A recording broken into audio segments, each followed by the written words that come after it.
Hello, podcast listeners. I have an important announcement to share about upcoming changes to the NK News podcast. Starting November 20th, our full-length episodes with special guests will be exclusively available to NK News subscribers. This shift will allow us to invest more in bringing you top-quality interviews, cutting-edge analysis, and a more comprehensive NK News experience across our website and podcast platforms. Don't miss out. Subscribe now to stay fully informed and support our mission to raise the bar in North Korea reporting. Until the end of November, podcast listeners can sign up for just $1 for their first month with the following 12 months at 50% off. Head to nknews.org/join for more.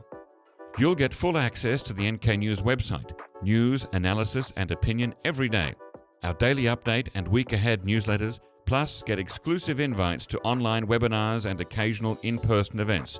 Join our community today and help support the podcast grow.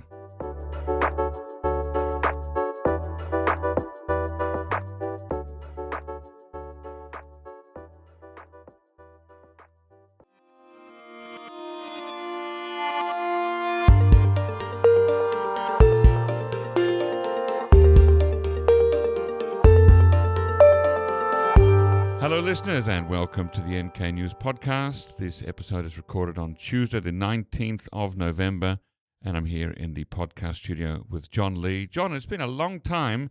It's been several months, yeah. It's been months. I haven't really seen you much in the studio since you started your own podcast, the Korean Pro podcast. It's been way too long since I got to be part of your podcast again. How are you enjoying Korea Pro podcast? It's a fun time.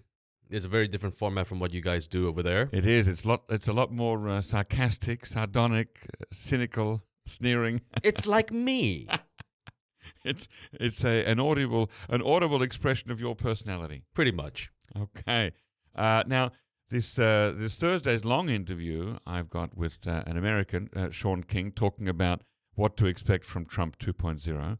So we're going to preempt that a little bit today by talking about how Korea is already girding its loins, so to speak, to prepare for Trump 2.0. Right. So I'm not going to talk too much about North Korea because that's not my specialization. So I'll leave that up to the experts. Get him out. I'm sorry. I got my fraud mask on now. You old fraud. Okay, but these things that we're talking about today are North Korea relevant. Sure. And North Korea, will pop up its head a few times in the conversation. It will be tangentially related to North Korea, sure. Right. So now that Trump is officially going to come back in January, South Korea has been making some preparations. And I think the most evident moves that we've seen that happened was just over the weekend in Lima. Now, what happened in Lima? Lima, that's the capital of Peru. Our listeners will know that. But why Lima? The APEC summit just took place over there. All these heads of states were present, and so was the South Korean president. And he wasted no time in meeting with some of the most important leaders that he had to talk to. Now, obviously, it was his last meeting with Biden, the official meeting. Right. But Biden was obviously, because he's on his way out, he's not the most important person that he had to meet with. That was more symbolic more than anything else.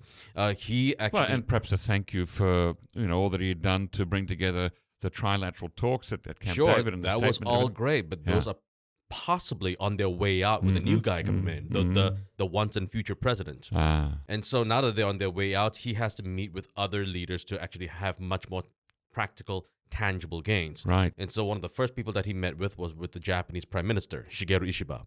Right, and it's his first, his first outing as Prime Minister, isn't it? It was his first outing as Prime Minister. Shigeru Ishiba, I need to get used to saying that name. Let's assume he'll be in there for at least a year. Let's hope so, for his sake. Now, Ishiba, he did not really have a good time in his first outing. He didn't stand up to meet with the other leaders. He went to Alberto Fujimori's grave, and he missed the entire family picture with the other leaders. But, that's his own deal. What Yoon did was immediately he met with Ishiba, and he said, okay, we need to talk about trade. We need to talk about mutual security concerns. And you can already see what's going on in Seoul and Tokyo. The last time around when Trump was president, Japan was led by Shinzo Abe. Right. And Shinzo Abe and Donald Trump famously got along very well. They were golf buddies. They wanted the Japanese helicopter destroyers. They were having a grand old time. But without Shinzo Abe, Japan is now thinking, we by being the Japan, is also going to have to face a lot of these headwinds that comes from the Trump administration. And so Yoon and Ishiba are now meeting together and saying, we need to form a united front. Right. So this is a word this phrase we're going to use a few times. They're trying to Trump-proof their own situation Exactly. ahead of January 20th. Donald Trump is going to come to Tokyo and Seoul and say, "Hey, increase your defense budget. We're going to increase tariffs. We're going to threaten to withdraw U.S. troops from both of your countries." Right. Both countries are facing the same kinds of threats right now, and so by having a united front, it will be a bit more difficult for Trump to try to divide these two countries. And so that was a first leader that he met with.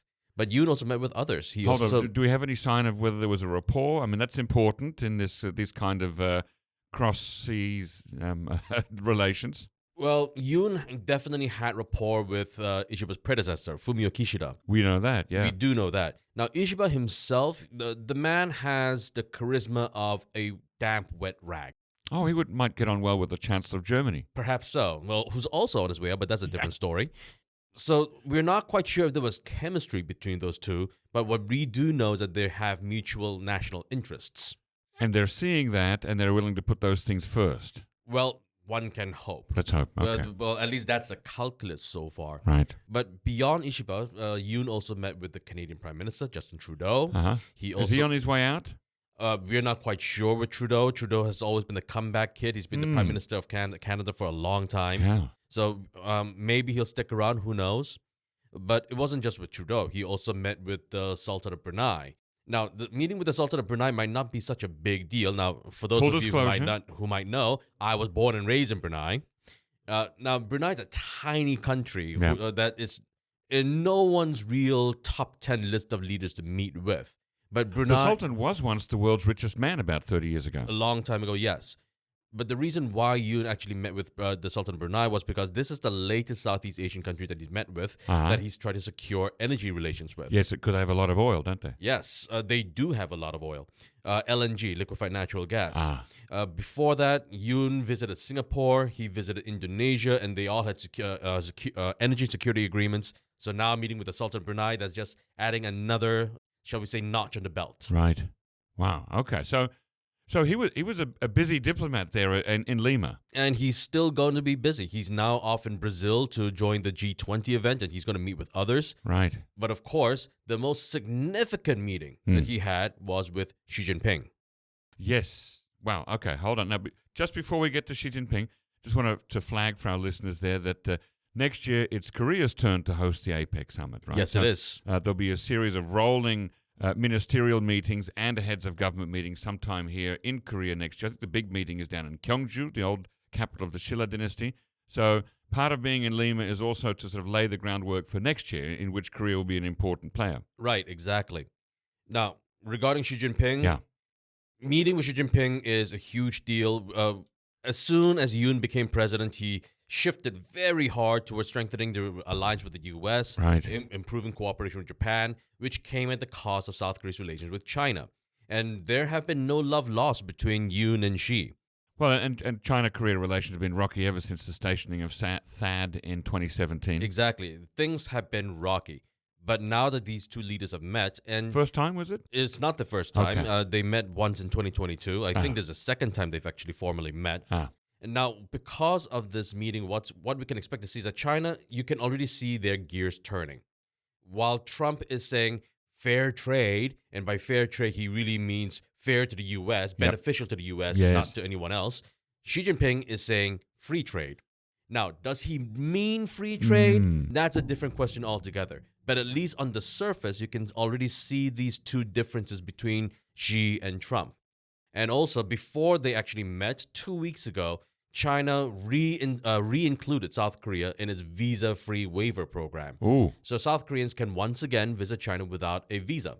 And so China's already making moves. They're saying, okay, we know Trump's coming back. We know there's going to be some sort of disturbance in the force. So we might as well try to insert ourselves to put a wedge between these two countries. So they're wooing Korea. They are trying. They're not going all out, of course. It's right now slow and steady, but you can already see what's happening from Beijing's perspective. And Yoon actually made a very interesting comment yesterday. Oh. He said that it's not a binary choice when it comes to the US and China. Mm-hmm. Now, for those of you who remember, during the last presidential election campaign, that was the same thing that Lee Jae-myung said. There are people in other countries saying the same thing too, right? Exactly. It's not uncommon. But when it comes to Yoon, that's very different. Yoon was saying pro-US, pro-Japan. Right. He did not really speak much all about China. His ministers did, but not him, but not Yoon himself. Yeah. But he himself has also now said that it's not about choosing between these two countries. Right. Okay, so he's once more continuing that age-old tightrope walk between the US on one side and China on the other. Exactly. It's going to continue, yeah. So this is how we try to tangentially go on North Korea now.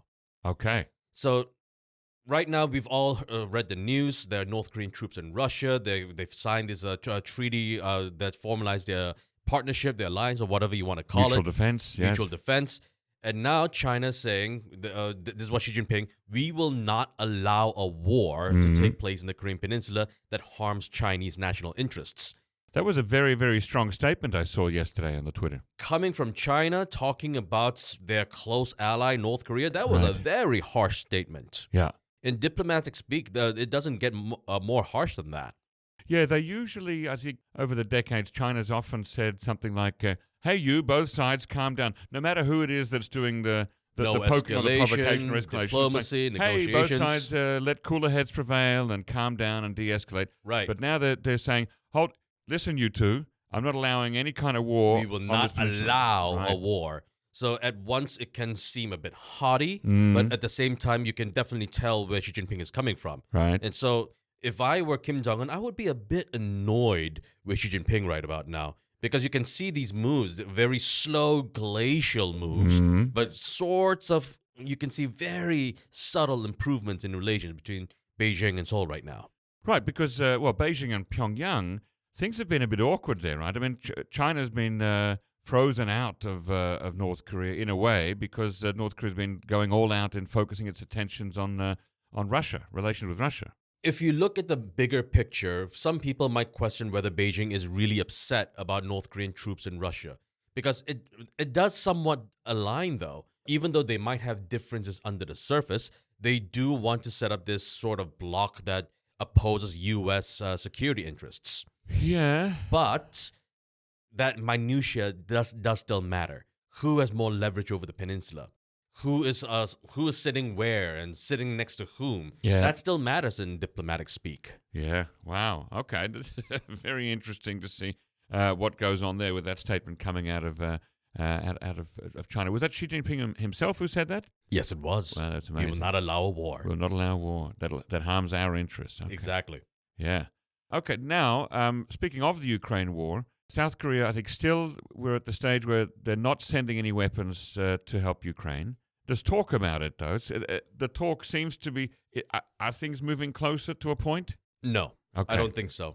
I know that there are a lot of people who are hoping that South Korea will finally send weapons to help Ukraine, but I just don't see it happening. Okay. 2 reasons. Donald Trump has come back, and the South Korean president simply does not have the political capital to be able to do that. Domestically speaking, he is just handcuffed by the National Assembly. The National Assembly is controlled by the opposition party. Yep. And the opposition party is dead set against sending troops or weapons to Ukraine.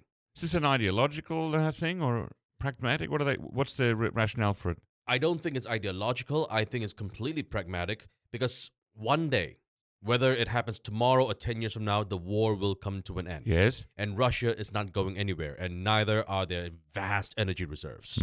South Korea needs access to the energy market. And so I think the Democratic Party right now is really thinking, we need to think long term. We need to consider the possibility or the eventuality, rather, that South Korea is going to have to make nice with Russia again one day.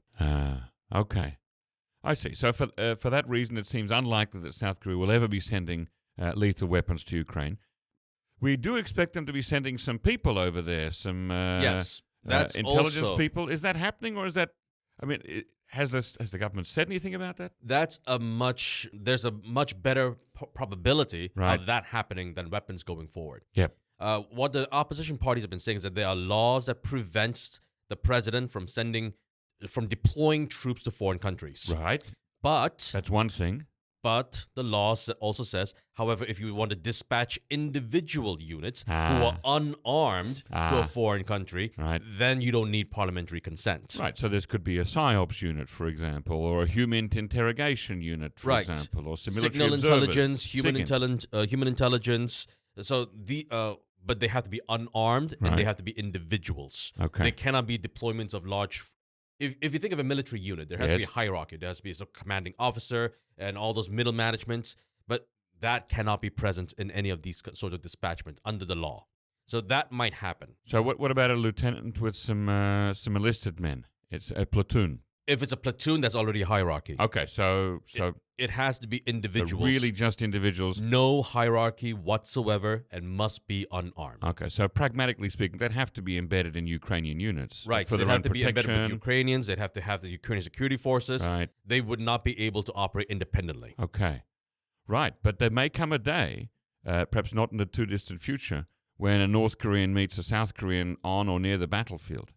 It's in not implausible, but I would not bet money on it because they are unarmed and because of the individuals and because of the amazing storm that could potentially happen if these two forces actually met in the battlefield. I think South Korean forces, those individuals, would be placed way behind the front lines, nowhere near where they can actually come in face to face with direct conflict with the North Koreans.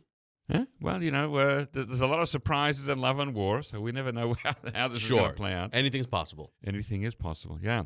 Now, John, again, ahead of Trump coming in, South Korea has been expressing some interest lately in AUKUS Pillar 2 and perhaps being involved in it. What is AUKUS Pillar 2? We all know that AUKUS is this new US, UK, Australia trilateral relationship involving submarines, nuclear-powered submarines. But what's AUKUS Pillar 2 and how can South Korea be involved in that? Pillar 2 is obviously not the same as Pillar 1. It doesn't have the military sort of bloc alliance, whatever they want to call it. But it is going to be the section of the part of AUKUS where they focus on technology developments, dual-use technology. Okay, now dual use, I'm used to hearing this word when talked about North Korea, for example, that sanctions forbid the export of dual-use technology to North Korea. That's technology that could be used for peaceful or military purposes. But in this case, we're talking a whole different context. Well, we're talking about the same thing, actually. Well, perhaps different technologies. For instance, AI. AI can be used for something like ChatGPT. It can also be used to put into a radar that says, this is a flock of birds or this is there's a fleet of enemy planes. Right. So AI is definitely one thing. Quantum computing is another thing. So this is going to help to open a lot of markets for South Korea. South Korea needs a lot of cooperation, and AUKUS is the United States, the UK, and Australia. These three countries are leading in these technologies. And South Korea will be able to participate in this Pillar 2 and will be cooperating with these countries to actually develop these technologies that will eventually be used for civilian and military purposes. And so this will help South Korea to also say to the US, hey, you're not the only guy in the block anymore. Sure, you are still the biggest guy in the block, and you are still our only main ally, but we can also talk to the UK, we can also talk to Australia. Right, and South Korea in the last few years has become a big exporter of military equipment and defense technology. Actually, so this would help them? I've written an analysis about that, which will be published in a few hours. South Korea's... At KoreaPro.org? At Korea Pro, exactly. South Korea's weapons exports is not going to look as rosy as it did over the past 2 years. Trump's return is going to throw a wrench in South Korea's very ambitious goals. And if you want to know more, subscribe to Korea Pro. There you go. Thank you for that crossover message on the NK News podcast. Thanks, everyone, for listening, and we hope to see you again soon, John Lee. Thank you for having me, Joe. It was always great. A reminder that starting from November 20th, our full-length episodes with special guests will be exclusively available to NK News subscribers. This shift will allow us to invest more in bringing you top-quality interviews, cutting-edge analysis, and a more comprehensive NK News experience across our website and podcast platforms. So don't miss out. Subscribe now to stay fully informed and support our mission to raise the bar in North Korea reporting. Until the end of November, podcast listeners can sign up for just $1 for their first month with the following 12 months at 50% off. Head to nknews.org/join for more.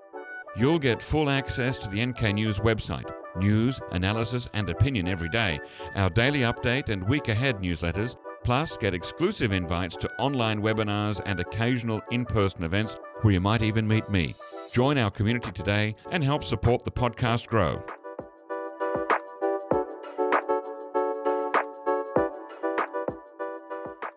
Ladies and gentlemen, that brings us to the end of our podcast episode for today. Our thanks go to Brian Betts and Alana Hill for facilitating this episode, and to our post-recording producer genius Gabby Magnuson, who cuts out all the extraneous noises, awkward silences, bodily functions, and fixes the audio levels. Thank you, and listen again next time.